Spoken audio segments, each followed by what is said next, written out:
of coal. Coincidentally, students, today when we say king coal, that means the industry, like saying big tobacco. So king coal today, if you ever see that in writing, they're not talking about him anymore. Now that means the very powerful coal industry. But back in the day, it was a dude, and this dude was a big whoop. He was one of the first vertically integrated monopolies. I don't know if you've heard that term. Vertical integration is to own your supply chain and your outlets. As opposed to horizontal, where you own all of the supply, like all of one. Right. A horizontal monopoly is to own, for example, all the coal mines, all your competition. But then a vertically integrated monopoly is to own the whole supply chain. This guy, he had coal mines that he used the wealth from those coal mines to start buying factories that used his coal, so now he would get the money from the factory and from the coal. And then he started to buy steel mills, so he could buy railroads. He would make his own tracks and make his own trains for the railroad system that he owned, that would deliver the coal that he owned to the factory that he owned. So he would profit at every step. He owned the entire mining towns. He realized if we put the housing on my personal property, then the miners work for me, and the money I pay them comes back because I own their supermarket and the hospital and their house. And exactly, this was like an era of very shady, and I guess we could say very successful and ambitious greed. Thomas Edison built the first power plant based on coal. In the explosion of unions in the United States, the coal industry was the biggest battleground. Auto workers gave us our first really domestic unionized class. But 30, 40, 50 years earlier, the coal miners had to fight really, really hard against this monopolized power. This is one of the first places where we saw workers replaced with machinery. This was one of the first places where we saw strikers being shot by their employers, and it happened repeatedly. Starting with the Depression, we saw a shift to petroleum and natural gas. It took about 20 to 30 years from the discovery of petroleum to making it a large-scale energy source. And because petroleum and gas seemed relatively easier to handle, especially petroleum at that time, coal started to take a dip. Gasoline became a leading transportation fuel. The train started carrying less stuff, and trucks started to carry more stuff. Wait, isn't that isn't that the kind of stuff that we use now, like if you want to light something on fire? Well, anthracite is one of the many grades of coal, and I'll explain this later. In the 1950s, the most toxic air event was caused by coal.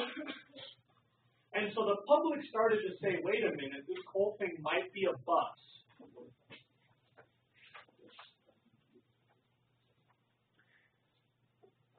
In the late 1960s and early 1970s, our demands for clean air started to really strangle coal. So first in the 30s with the rise of petroleum and gas, and then again in the 70s with the rise of clean air legislation, people thought this whole thing was going to be the past. But then in 1973, we experienced an oil embargo.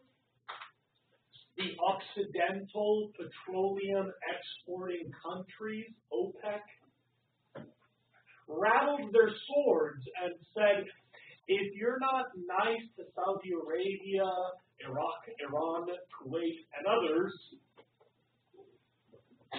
we will take your petroleum away from you. And look what happens to a country in 1973 when petroleum dries up.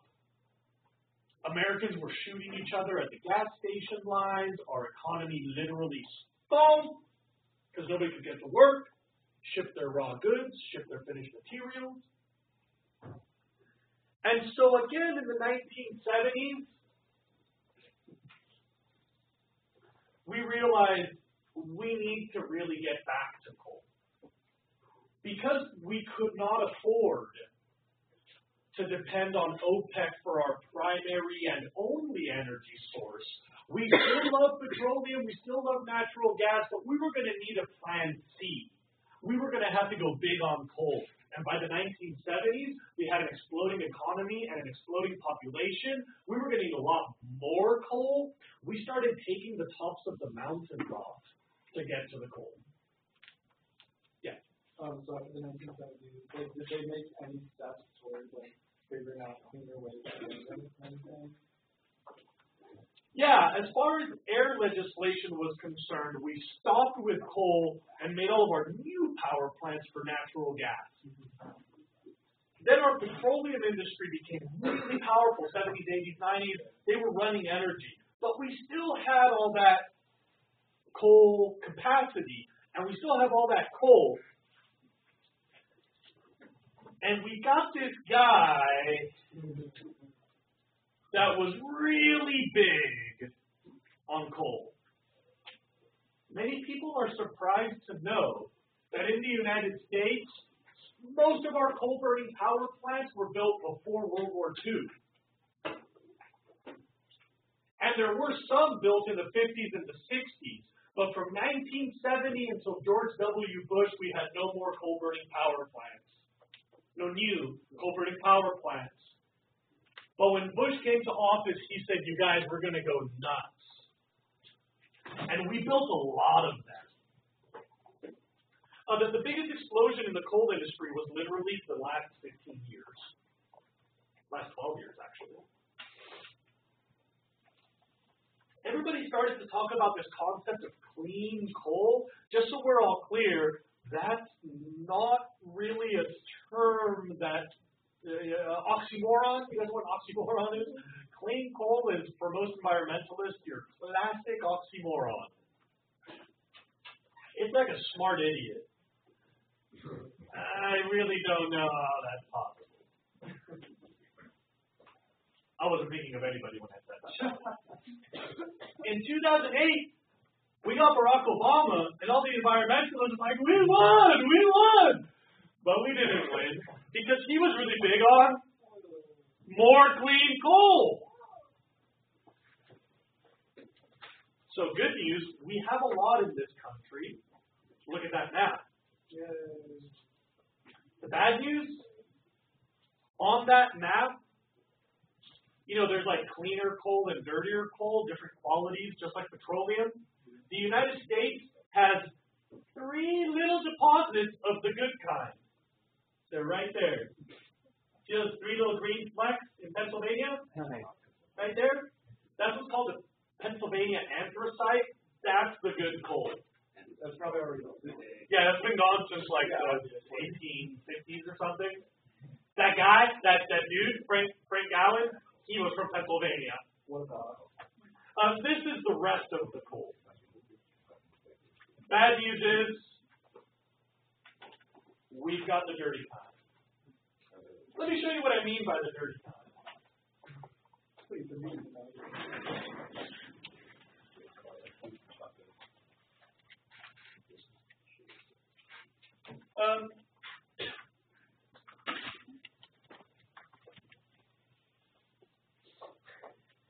Remember that all of this starts with peat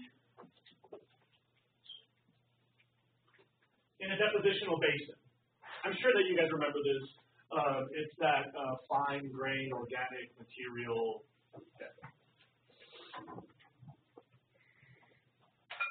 Now, something funny happens with coal.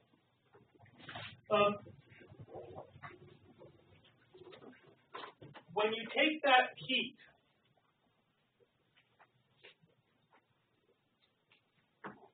and you start to squeeze it,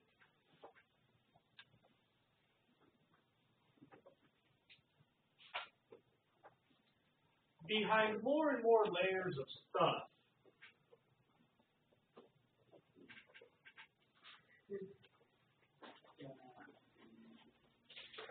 what you're going to end up with is a more and more compressed layer of coal. When you've taken the peat and you've just barely started to squeeze it down into coal,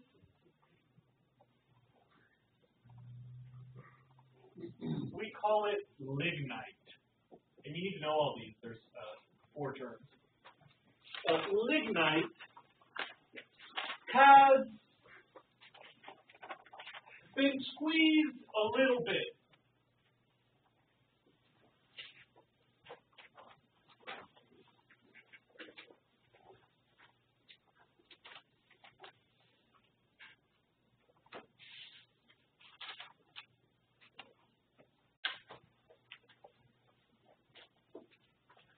Because you've only squeezed it a little bit, it still has lots of water left in it. Over time, as you squeeze it more, it will have less and less water in it.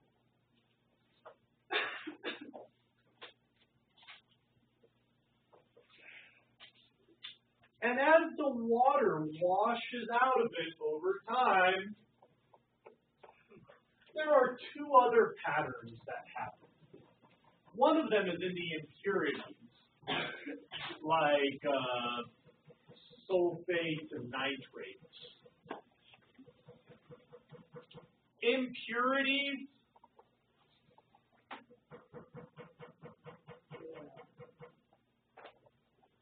become increasingly rare because there's less water. As the water gets washed out, it usually also will wash away more of those impurities. Most of these impurities dissolve in water. Another thing happens too. With more and more heat and pressure, you get more and more energy included.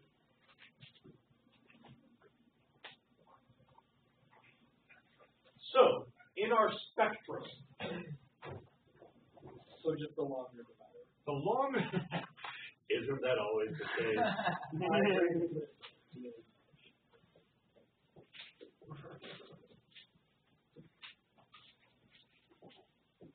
Subbituminous, bituminous, and anthracite.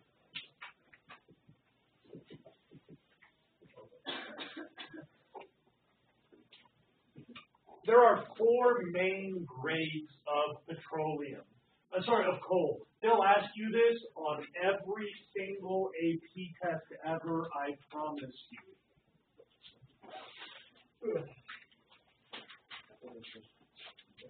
Peat is what you start with before it's actually petroleum. Before it's actually coal. God, I've done that like 5 times today.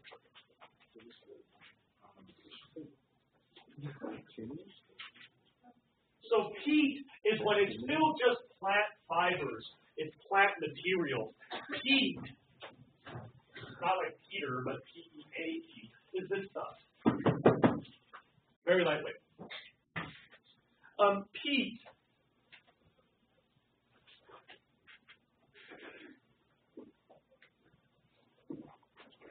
not yet a type of coal.